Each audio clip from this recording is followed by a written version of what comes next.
When I was a kid, I knew some people who would call refrigerators ice boxes because when they were kids, they didn't have a fridge.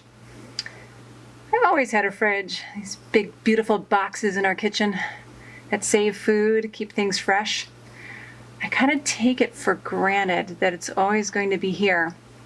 Kind of reminds me of other things I take for granted, like salvation, things that save, God. Oh, I take for granted friends and family too. This summer, let's not take those things for granted.